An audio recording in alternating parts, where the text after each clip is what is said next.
Hathorn, and welcome back to the Vintage Inspired Fashionista. Today I am at the Crestwood Tavern with musician Taylor Hoch, and she'll be performing tonight and just wowsing everybody with her amazing talent. So Taylor, can you tell us a little bit about yourself?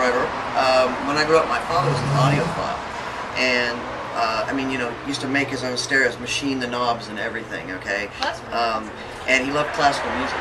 So from when I was an infant, we had classical music playing in every room in the house and outside all the time, you know. So I had it very early. Music was part of my life. I knew I loved it, and I really wanted to play an instrument, but my parents wanted me to play piano, not guitar. So they stuck me in piano lessons, which was okay. It was good because I took piano lessons for 12 years, and because of that, I got a really good foundation in music. But I knew that it wasn't what I loved. It wasn't what I wanted to do. So I got this old guitar, little tiny, kind of a miniature kid-like guitar with nylon strings. Wasn't much of anything. And a teacher at school taught me 3 chords. And I figured at that point, wow, 3 chords, I can play anything. And you can. If they're the right 3 chords, you can just about play anything. So I started playing, and I've just played ever since. And always loved it. Yeah. And, I read on your website where you were talking about, your album Out of the Blue, and you said that you had degenerative disc disease. Yeah. And my grandmother still suffered with it, and it used to just, she still does, and I saw seeing her in pain, it always really, upset me. How have you able to bounce back and, really go back and learning how to walk and how to play guitar and overcoming that struggle? It was really hard. When they told me that I stopped being able to walk, okay, that's my first clue.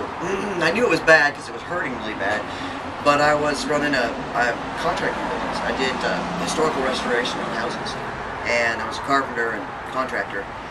And it got to one morning, I got up, I tried to get out of bed, and my legs wouldn't move.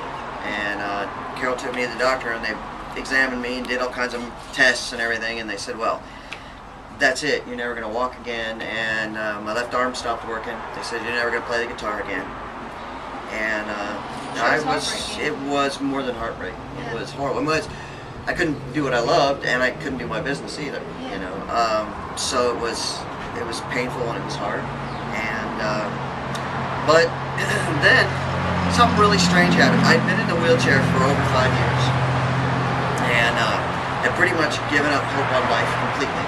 Just decided, I'm a burden to my family, I'm never going to be able to do anything, etc. And I was sitting in our living room one night, and I was staring at a bottle of pills, thinking if I just took those right now, I would die, and no longer would I be a burden to my family. And right at that second, these horrible guys smashed my front door and broke in the glass and started coming through my front door screaming that they were going to kill some queers. And at that moment, something snapped in me, and I realized that if I wanted to die, all I had to do was sit there.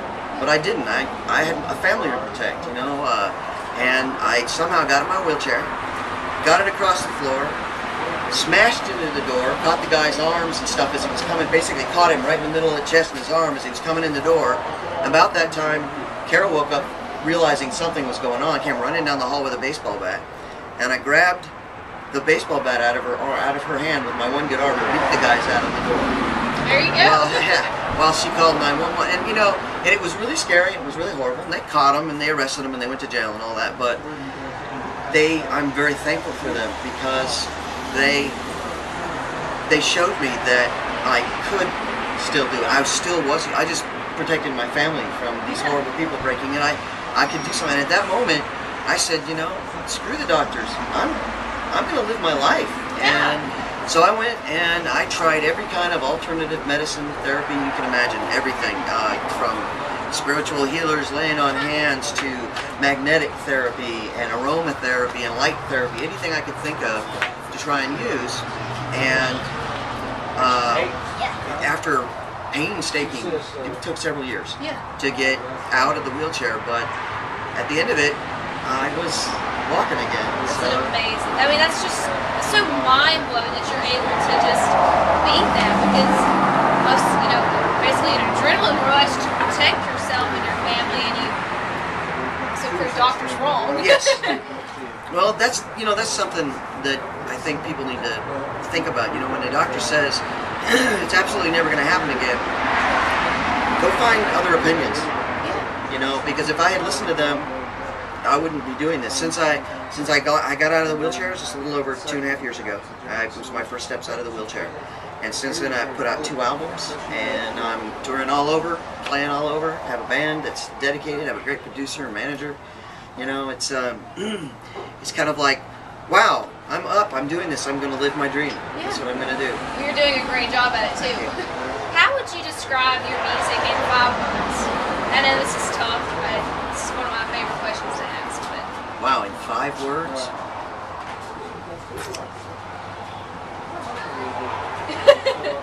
How about songs that tell stories? That's 4 words. But, songs that tell stories. I like to tell stories. I'm a good storyteller, and I've always enjoyed it.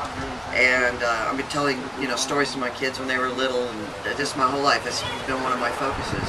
I love to write. I love stories. I love to write poetry.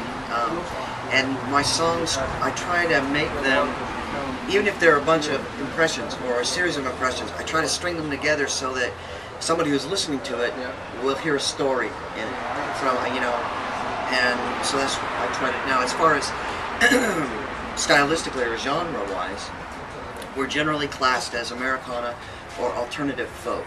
They're both a big enough blanket that it can cover it, because I don't write in one particular genre. Yeah. Some of my songs are more rock-based, some are more country-based, some are more jazz-based, and really, there's even a few with some classical edges thrown into it, So I try not to, I try to make every song unique unto itself and make that music fit the story, fit the feeling of the story that goes with it. So rather than having them all sound similar, they all tend to sound very different. I think that's what makes your music really unique, is because I've listened to a lot of your songs, and knowing that they're all different doesn't all sound the same. Like top hits, you don't know it's all the same, but you're unique in that way. Be able to create songs that are different in every single way.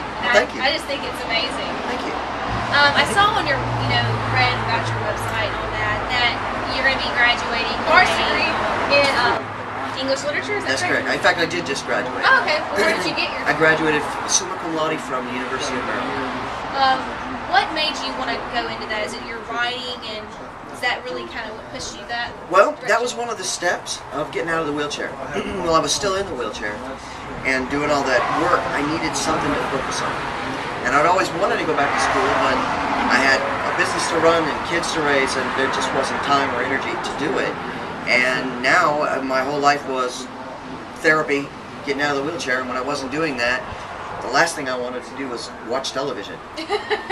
So I just decided that this is the perfect time.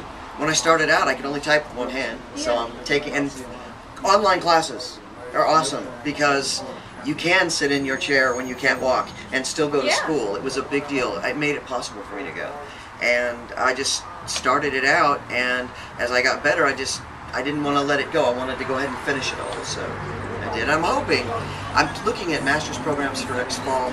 My ultimate goal is to get my PhD in English literature. That would be really cool and fabulous. Is how I would put it. But what is your song, Everything's Fine? What inspired that song? The song Everything's Fine is, I woke up one morning and was reading my newspapers. I read newspapers on the internet. That's where I get my news. I don't watch television at all. And I was reading the news, and it was like every paper I turned to, every article I read was another article about this family losing their home, this company falling, and all these people out of work, and these people on the street. And it was just, I was really depressed. It kind of got me angry, but it was like, let's just get out of here. Let's go to town and do something. And we drove into town, and there on the corner was this man standing there with a sign that said, "I used to be your neighbor," and it was just like the last straw. I got really furious, so I just said, I gotta do something with this anger. I'm gonna write a song about how everything's not fine in America. There's people, nobody has any jobs, people losing their homes left and right, people that 4 weeks ago had the American dream, and suddenly they're living in a tent with their kids on the street. Yeah. And I wanted to do it in such a way that it wouldn't be a preachy song. Yeah. So I said, well, you know, irony. Okay, let's make it an all really happy song about how everything's fine when it's not. All the rest of the words are describing how not fine it is, but the chorus is like, but everything's fine. And because there tends to be a kind of lackadaisical or almost apathetic response. You know, everybody sees it all around them, but it's kind of like, oh, it's not happening to me, I'm going to ignore it, I'm going to pretend everything's fine. And we really can't afford to do that.